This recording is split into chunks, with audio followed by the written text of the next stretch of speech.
Okay, magtungo tayo sa pinakamahalagang topics ng Mercantile Law. Ayan, Mercantile Law.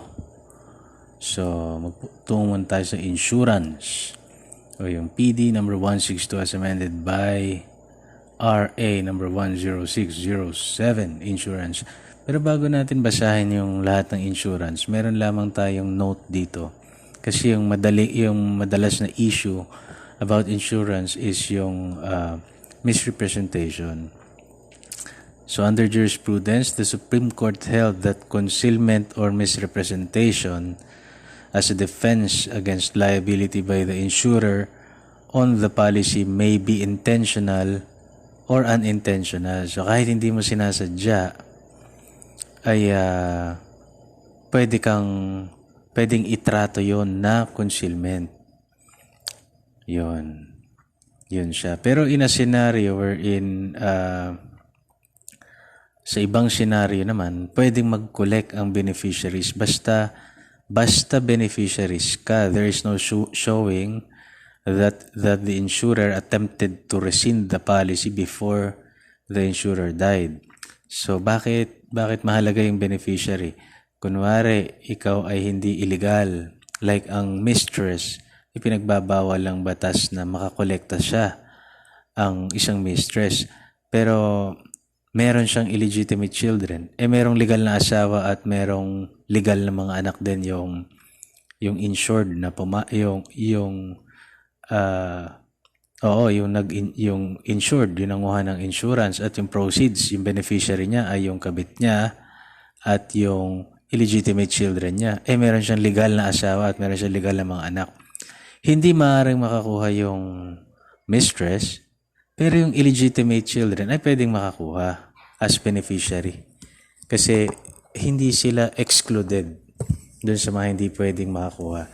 So yan kasi yung pinaka-basic na issue sa insurance. Okay, magbasa-basa na tayo. Under Section 2A, a contract of insurance is an agreement whereby one undertakes for a consideration to indemnify another against loss, damage, or liability arising from an unknown or contingent event.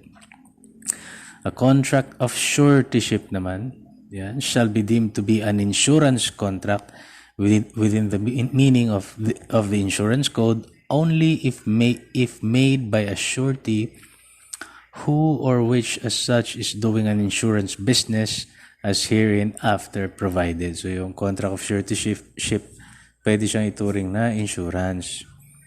Yun. Kung siya ay doing an insurance business as hereinafter provided. Chapter 1, the contract of insurance. So under Title 1, what may be insured? As under Section 3, any contingent or unknown event, whether past or future, which may damnify a person having an insurable interest or create a liability against him may be insured against, subject to the provisions of this chapter. So, ang ibig sabihin ng damnify, endanger, or expose the possibility of loss or damage. Yun. So, any contingent or unknown event, whether past or future, which may damnify a person having an insurable interest or create a liability against him may be insured against, subject to the provisions of this chapter. The consent of the spouse is not necessary for the validity of an insurance policy taken out by a married person on his or her life or that of his or her children. All rights, title, and interest in the policy of insurance taken out by an original owner on the life or health of the person insured shall automatically vest in the latter upon the death of the original owner unless otherwise provided for in the policy. Okay, magtungo na tayo sa Title 3, Insurable Interest. So, insurable interest is the interest that a person has in something such as a particular property or another individual, which means the person. So, under Section 10 of the Insurance Code pa rin, every person has an insurable interest in the life and health of, letter A, himself, of his spouse and of his children. Letter B, of any person on whom he depends wholly or in part for education or support, or in whom he has a pecuniary interest. Letter C, of any person under a legal obligation to him for the payment of money or respecting property or services of which death or illness might delay or prevent the performance. And letter D, of any person upon whose life and estate or interest vested in him depends. So, ang insurable interest ay the interest that a person has in something such as a particular property or another individual, which means that the person would suffer a loss should that property or individual be harmed. Ayan, mas magandang paliwanag yan kaysa dun sa una nating binasa. May interest ka. Okay? Hindi lang yung interest na crush, ha? Hindi ganun, ha? Section 11, the insured shall have the right to change the beneficiary he designated in the policy unless he expressly waived this right in the said policy. Kung hindi niya sinabi na hindi na pwedeng palitan, ay maaari pa ring palitan unless maging irrevocable yung policy. Ganun. In the event the insured does not change the beneficiary during his lifetime, the designation shall be deemed irrevocable. Ayan. Hindi yan na pinalitan habang siya ay nabubuhay pa, irrevocable na yan. Section 12, the interest of a beneficiary in a life insurance policy shall be forfeited when the beneficiary is the principal, accomplice, or accessory in willfully bringing out the death of the insured. Ayan, ha. Kung ikaw ay may kinalaman sa kanyang pagkamatay o tangkang pagpatay sa kanya. Section 13, every interest in property, whether real or personal, or any relation thereto, or liability in respect thereof, of such nature that the contemplated peril might directly damnify the insured, is an insurable interest. Section 14, an insurable interest in property may consist in letter A, an existing interest, letter B, an inchoate interest founded on an existing interest, or letter C, an expectancy coupled with an existing interest in that of which the expectancy arises. Under Section 16 naman, a mere contingent or expectant interest in anything not founded on an actual right to the thing, nor upon any valid contract for it, is not insurable. So, not insurable yon, yung expectant interest ka lang. Hindi siya founded on an actual right to the thing. Section 17, the measure of an insurable interest in property is the extent to which the insured might be damnified by loss or injury thereof. Under Section 18, no contract or policy of insurance on property shall be enforceable except for the benefit of some person having an insurable interest in the property insured. Okay, basahin natin yung double insurance at saka yung over insurance. Double or multiple insurance happens when a single person is insured by two or more insurers separately with regard to the same subject matter and interest. Insurers are not required to pay for the whole loss. Yun. Their obligation is only pro rata. The insured, on the other hand, isn't allowed to recover more than his insurable interest.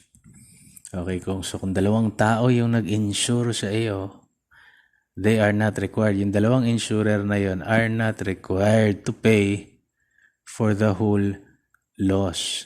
Their obligation is only pro rata. Ang ibig sabihin, ulitin natin, kung dalawang insurance company, insurer kasi yung insurance company kadalasan. So, in-insure ka sa magkaibang insurance company, ang obligasyon nila, in the event na mamatay ka, kunwari, pro rata lamang. Okay. The insured, on the other hand, isn't allowed to recover more than his insurable interest. Yun pala yung double insurance. single person is insured by two or more insurers. Ayos yan, ano? Sun Life at saka non-life insurance. Pareho ka nilagay dun, no? Sun Life, non-life, and over-life insurance. Ano naman tong over-insurance? Over-insurance happens when the amount of the insurance is greater than the insured's insurable interest. Both double and over-insurance may or may not exist together. It depends on the insured himself. So, pwede rin pala silang mag-coexist. Double insurance, a single person is insured by two or more insurers. Over-insurance naman, mas malaki yung iyong insurance than the insured's insurable interest. Pero bakit ba? Kahit na 3 trilyon pa yan, katumbas ba yan ang buhay ko? Hindi ako naniniwala sa over-insurance. Pero may ganun sa batas. Charot. No fault, suicide, and incontestability clauses. So under Section 48 Insurance Code, whenever a right to rescind the contract of insurance is given to the insurer by any provision of this chapter, such right must be exercised previous to the commencement of an action on the contract. After a policy of life insurance made payable on death of the insured shall have been enforced during the lifetime of the insured for a period of 2 years from the date of its issue or of its last reinstatement, the insurer cannot prove that the policy is void ab initio or is rescindable by reason of the fraudulent concealment or misrepresentation of the insured or his agent. So under the jurisprudence, the Supreme Court held that itong Section 48 of the Insurance Code prevents a situation where the insurer knowingly continues to accept annual premium payments on life insurance only to later on deny a claim on the policy on specious claims of fraudulent concealment and misrepresentation. Tanggap si Sun Life, si insurer ng premium, tapos ide-deny niya rin later on dahil magkiklaim siya ng fraud or misrepresentation. So yun ang iniiwasan ng Section 48 of the Insurance Code. Kaya nga sabi rito, after a policy of life insurance made payable on the death of the insured shall have been enforced during the lifetime of the insured for a period of 2 years, nakadalawang taon na siya from the date of its issue or of its last reinstatement, the insurer cannot prove that the policy is void ab initio, hindi niya naman mapatunayan, or hindi mapatunayan ni insurer na it is rescindable by reason of fraudulent concealment or misrepresentation, makakatanggap o makakakolekta. Yun ang sinasabi rito. Perfection of the insurance contract. So under Article 1319 of the New Civil Code of the Philippines, being a consensual contract, it is perfected by mere consent of the parties. As such, no formality is required for its perfection. Consent is manifested by the meeting of the offer and the acceptance upon the thing and the cause which are to constitute the contract. The offer must be certain and the acceptance absolute. A qualified acceptance constitutes a counter offer. Under the jurisprudence the Supreme Court held, it is of course a primary rule that the contract of insurance, like other contracts, must be assented to by both parties, sinang-ayunan ng parehong partido, either in person or by their agents, so long as an application for insurance has not been either accepted or rejected. It is merely an offer or proposal to make a contract. The contract to be binding from the date of application must have been a completed contract, one that leaves nothing to be done, nothing to be completed, nothing to be passed upon or determined before it shall take effect. There can be no contract of insurance unless the minds of the parties have met in agreement. Hence, as a rule, the absence of a written contract of insurance does not ban the contract from coming into existence. Nevertheless, a written insurance contract is called a policy. So, a written insurance contract is called a policy. Nandoon na yung agreement ng both parties. Title 4, concealment. Ito yung maraming issues dito. Dito nga yung isang case na binasa ko kanina or about concealment. Section 26, a neglect to communicate that which a party knows and ought to communicate is called a concealment. Section 27, a concealment, whether intentional or unintentional, entitles the injured party to rescind a contract of insurance. Section 28, rights and obligations of the parties. Each party to a contract of insurance must communicate to the other in good faith all acts within his knowledge which are material to the contract and as to which he makes no warranty and which the other has not the means of ascertaining. Section 29, an intentional and fraudulent omission on the part of one insured to communicate information of matters proving or tending to prove the falsity of a warranty entitles the insurer to rescind. Yun yung Section 28, ito yung rescission of insurance contracts. Ayan, so nagtapos na tayo sa first topic natin under Mercantile Law, which is insurance. Magtungo naman tayo sa ikalawang topic, which is yung transportation law. Transportation law. Common carrier and private carrier yan. Okay, a common carrier is defined under the Philippine Civil Code as persons, corporations, firms, or associations engaged in the business of carrying or transporting passengers or goods or both by land, water, or air for compensation, offering their services to the public.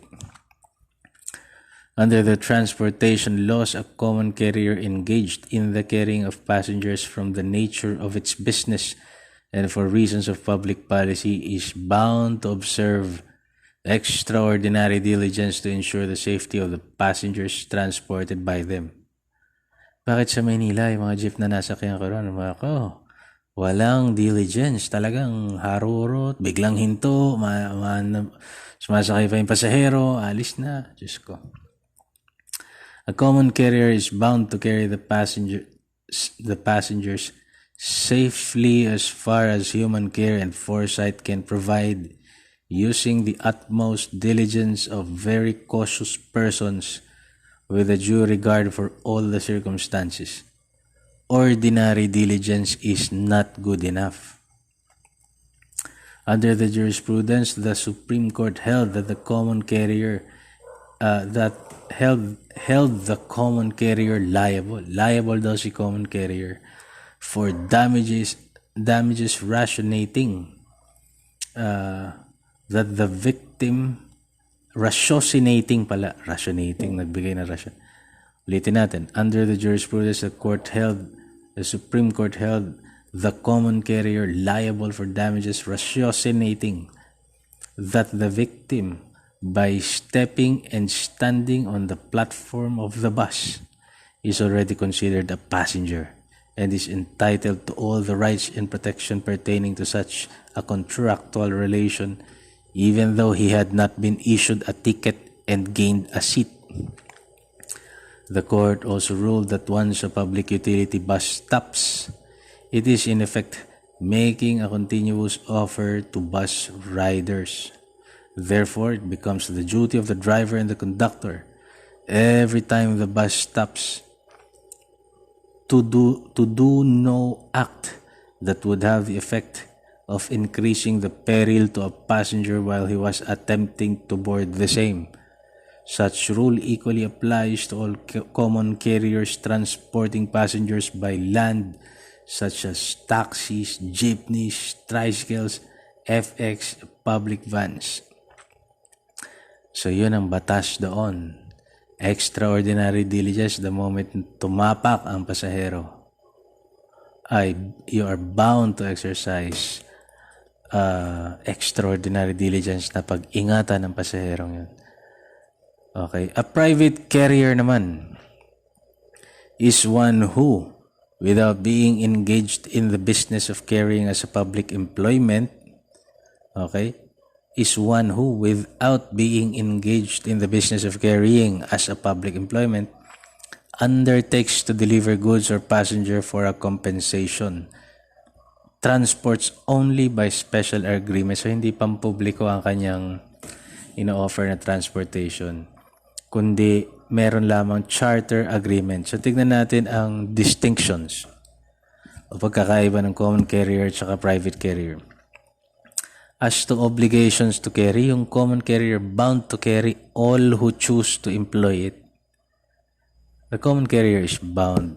The private carrier can choose the person whom it may contract.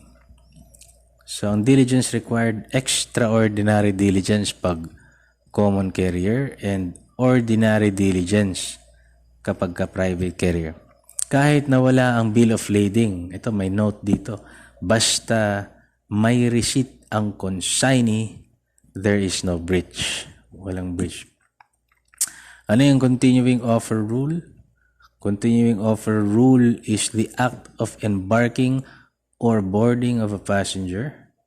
Yan. So, extraordinary diligence na dapat even after disembarkment. So, maling-mali talaga itong mga jeep na ito na bagbaba ng pasahero, harurot na agad. Okay, the parties to the contract of carriage, number 1, yung carrier, yun yung party who agrees to transport.